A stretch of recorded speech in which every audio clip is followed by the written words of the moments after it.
Voting day starts in Chile and Venezuela. The Bolivarian nation will renew regional authorities, while Chile will elect a new president. Colombia's Council of State annulled the ruling that prohibited the use of military force against social protests. Protesters demand action to prevent violence against women in France.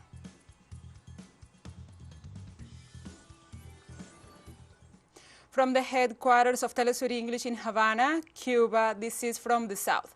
I'm your anchor, Gladys Quesada.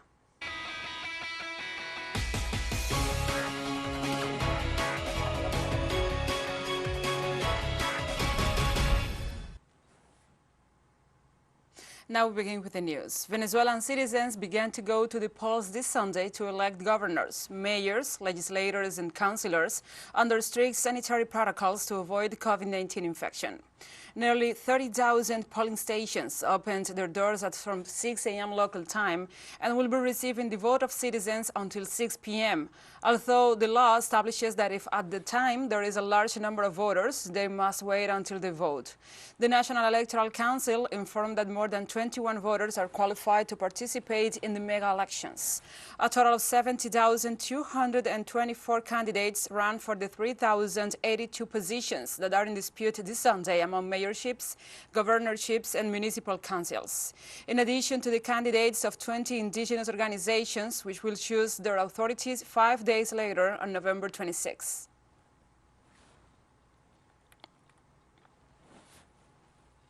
And the election day also begins in Chile, where citizens will vote for the president, deputies, 27 seats in the 43-seat Senate, and the regional councillors. The polls will be open from 8 a.m. local time until 6 p.m. for the more than 15 million voters, while another 71,000 will go to the polls in 64 foreign nations. Chileans abroad will not be able to elect parliamentarians or regional councillors. According to the legislation of the South American country, the new president of Chile will be elected if he or she obtains, in the first round, 50% plus one of the votes, the absolute majority. However, if no candidate obtains this percentage, a second round will be held on December 19th between the candidates with the highest relative majorities. Among the contenders who have the highest preference among the electorate are the former Minister of Social Development, Sebastián Sichel, the Socialist Party candidate, Gabriel Boric, the center-left representative, Jasna Provoste, the right-wing candidate, José Antonio Cast, among others.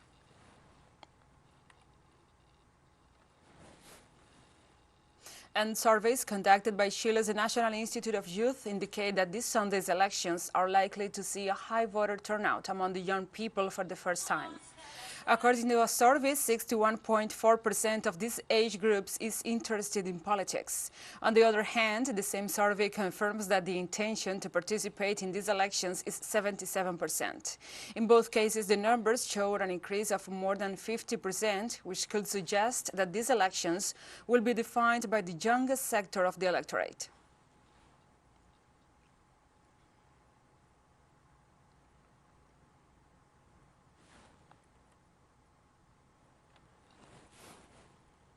More satisfactory news for Venezuela. The National System of Youth and Children's Orchestras, known as El Sistema, has won the Guinness World Record for the largest orchestra in the world to play a piece of music with a duration of more than 5 minutes. Last Saturday, November 13th, the system gathered more than 12,000 musicians to perform the Slavonski March by the Russian composer Tchaikovsky and thus claimed the Guinness record. The award was announced at a gala event this Saturday, which saw a concert and the official announcement of the victory for Venezuela and the National System of Youth and Children's Orchestras. The record was previously held by Russia. The Russian ambassador to Caracas offered statements of congratulations for the victory. Venezuelan sector vice president for Communication and Culture, Freddy Ñañez, also addressed the audience during the ceremony, where the certificate recognizing the record was presented. He noted the importance of music in the lives of all human beings. Venezuela's nationwide system brings music to children and youth from all backgrounds and also is renowned internationally, which is its model replicated in several countries across the world.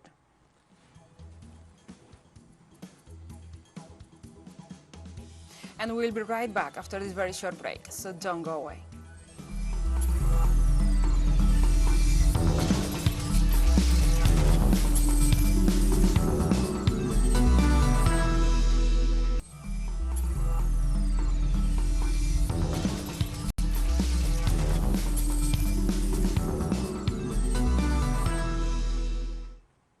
Welcome back.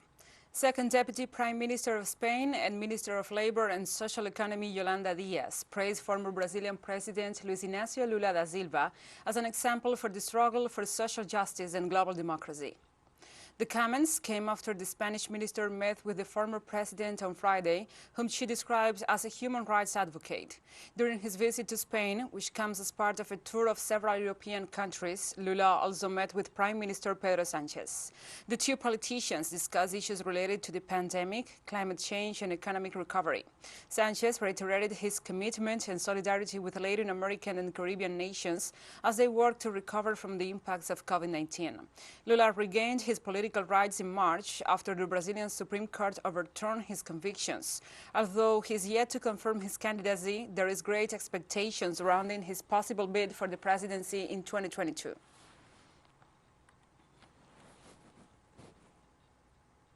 Colombia's Council of State annulled the ruling that prohibited the use of military force against social protests. Friday's court decision overturns the July ruling ordering the suspension of the decree, which gave the military authorization to use force against social protests during the national strike mobilizations. Thousands of social movements and political leaders have denounced the excessive use of force by security forces against this year's nationwide demonstrations.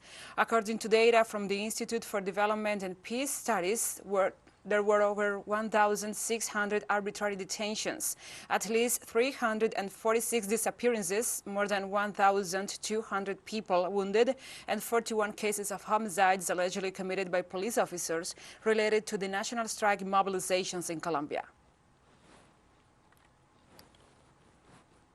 On Saturday, the presidency of Ecuador announced that a bilateral meeting will be held on Sunday between President Guillermo Lasso and his Colombian counterpart, Iván Duque. Through a press release, Ecuador's General Secretary of Government announced that a high-level meeting will take place at the Carondelet Palace, the government headquarters and official residence of the president. The text states that the meeting will serve to discuss different aspects of the bilateral relationship, the exchange of experiences, and the definition of security strategies.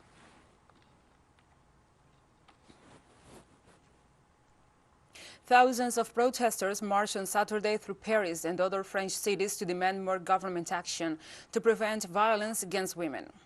The demonstrations come amid growing outrage in France over women killed by their partners, and as French women are increasingly speaking out about sexual harassment and abuse. Protesters marched in Paris as part of a week of global actions marking the International Day for the Elimination of Violence Against Women, which is observed on November 25th.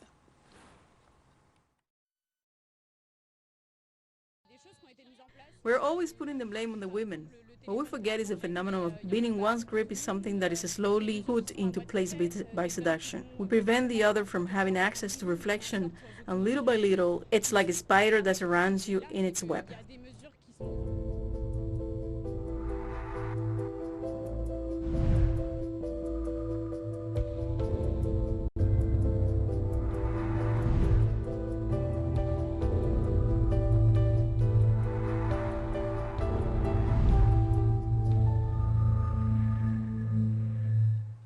Now we address other topics. The United States Food and Drug Administration has authorized booster shots of COVID-19 vaccines for all adults. The decision, analyzed for some time now, had already begun to be adopted at state and local levels. The booster shots on offer are the Pfizer and the Moderna vaccines. According to a statement issued by the federal agency, the data currently available supports a booster dose of coronavirus vaccines to all adults. After getting the approval from the FDA, all that remains is the approval of the Centers for Disease Control and Prevention, whose committee is scheduled to meet this weekend for that purpose. The first group of vaccinating tourists were welcomed on the Vietnamese island of Phu Quoc on Saturday, following nearly 2 years of border restrictions aimed at limiting the spread of COVID-19. More than 200 travelers who arrived from South Korea will spend their holidays in a designated resort to follow the virus safety protocols, according to information posted on the website of Vietnam's National Administration of Tourism. The arrival to the island represents the official launch of Vietnam's vaccine passport pilot program, which will allow fully vaccinated travelers to enter the country on chartered flights. Vietnam closed its borders in March 2020, shortly after confirming its first COVID-19 case. Since then, authorities have allowed several international flights a week to carry foreign experts and diplomats, as well as repatriating Vietnamese nationals.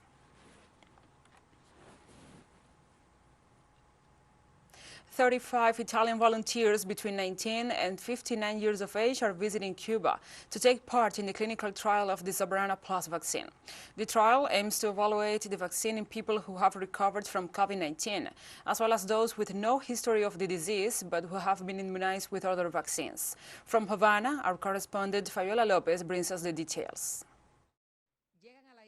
They come to the island with the friendship and love forged in the most difficult moment of the pandemic, when the brigade of Cuban doctors assisted the Italian region of Turin during the largest outbreak of COVID-19 in Italy. They will stay a few days in the pleasant surroundings of the symbol of solidarity that is the La Pradera International Health Center in the Cuban capital.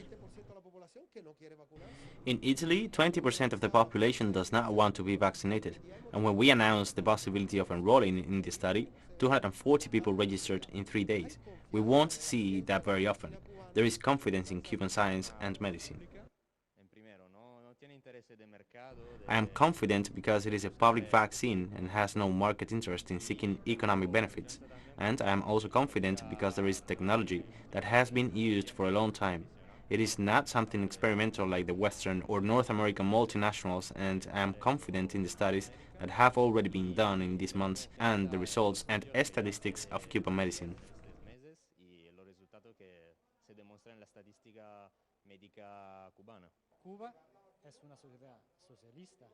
Cuba is a socialist society whose first priority is the collective well-being. So this is the reason why we know that Cuba is advanced in public health care. This is the reason why Cuba has this capacity and our country does not at the moment. There is a powerful reason for Michelle to take part of this clinical trial. This is a country that has vaccinated almost 2 million kids. This is a country that restarts the school year with vaccinated children. I am a parent. There are many parents in Italy who are concerned, of course, because our children are not protected. This is a discussion whether or not to use vaccines, and it is obvious that a safe vaccine is available here, a protein-based vaccine designed according to the needs of the children. Maximiliano Bosa is a cardiologist. In Italy, he received 2 doses of the Pfizer vaccine. However, he is volunteering for the Soberana Plus Turin clinical trial because he prefers his third. Italy, being the 7th largest economy in the world, does not have its own vaccine, and Cuba, a blockade country, has 3 domestically developed and approved vaccines and 2 vaccine candidates.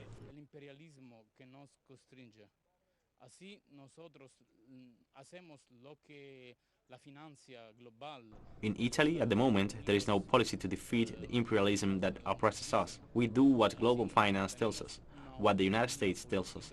We do not have a political autonomy of thoughts, while Cuba does have autonomy. Because of the United States blockade, there has to be autonomy, sovereignty to fight against the United States.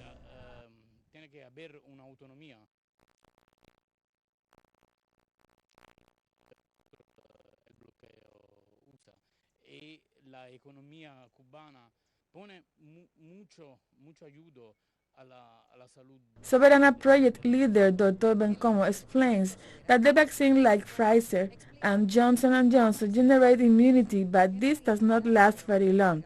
Moreover, after 6 months they begin to decline, and now much more with the emergence of new variants of the virus. That's why Soberana Plus proved to be a good choice. Dr. Bencomo assures that as a booster dose, this vaccine increases the immunity of the individual more than 5-fold. Pfizer expects to earn $80 billion this year from the sale of its vaccine. I do not know if you have any idea of what $80 billion is. This is done because it is a good vaccine, but also because of the protectionism for all these medicines. Of course, medicine produced in a poor country like Cuba with a philosophy of providing health and not much money is a medicine that has a hard time getting into that system. That's why Dr. Bencomo states, this clinical trial conducted between Italy and Cuba breaks with the commercial philosophy of the pharmaceutical industry. He explains that what should happen in the war is that the most important consideration be the quality of the medicine and not where it comes from. Fabiola Lopez, TeleSUR, La Habana. Thank you, Fabiola, for this report, and we have more stories coming up after this final short break, so stay with us.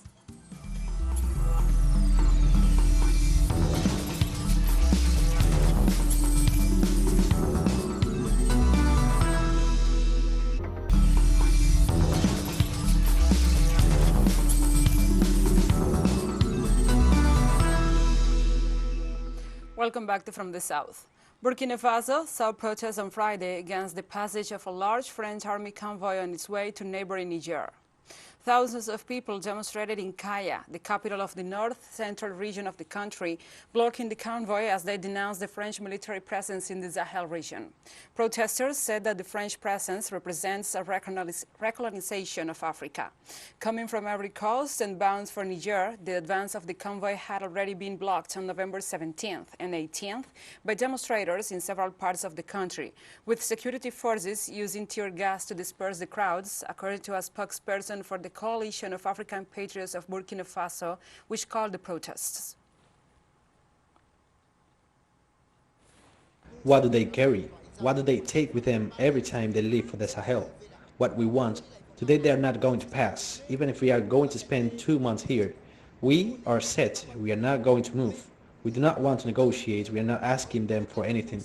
What we are asking is just one thing. They can go home. That's it. I asked them, why don't you leave? The French told me that it is not them.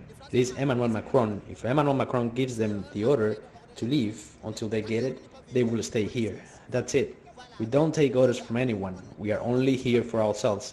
If God decides that we are going to stay here, we will stay here.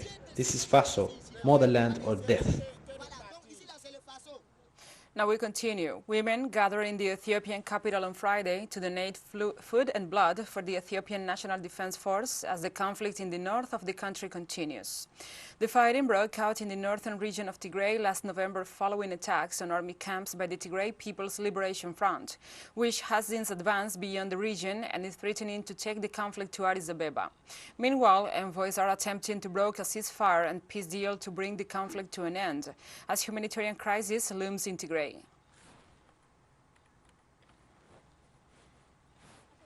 This event was organized to show women's support for our defense force by providing them food items, and women would be willing to go as far as the battlefield to help guard the National Defense Force soldiers.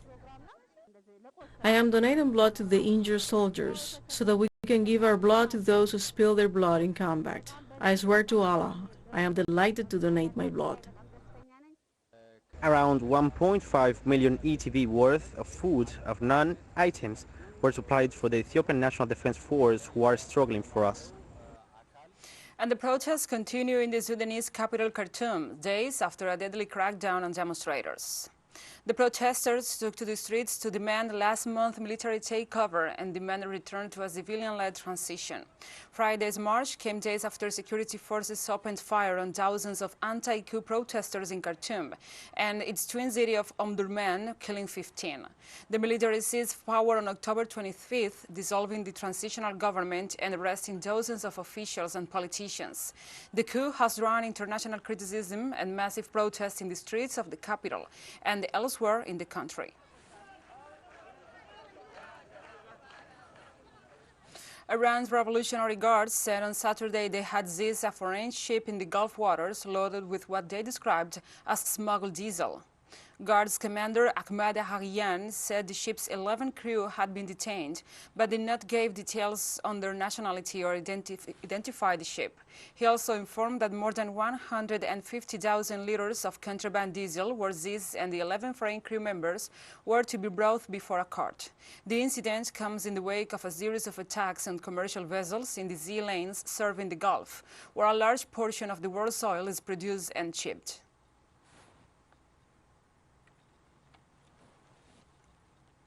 Chinese President Xi Jinping called for high-quality development of joint construction of the Belt and Road Initiative 8 years after it was announced. Addressing a high-level symposium of the initiative this Friday, the Chinese president called for joint efforts, noting that the Belt and Road projects must aim for high standards, sustainable and people-centered progress. He also explained that there have been tangible results in the joint construction of the initiative over the past 8 years, helping China to explore new ways to promote mutual development among friendly nations and achieve a win-win results with all countries involved. And we have come to the end of this news brief. But remember, you can find these and many other stories on our website at telesurenglish.net. And also, if you feel so inclined, please join us on social media for all the latest news. We are on Facebook, Twitter, Instagram, and Telegram. For TeleSUR English, I'm Gladys Quesada. Thank you for watching.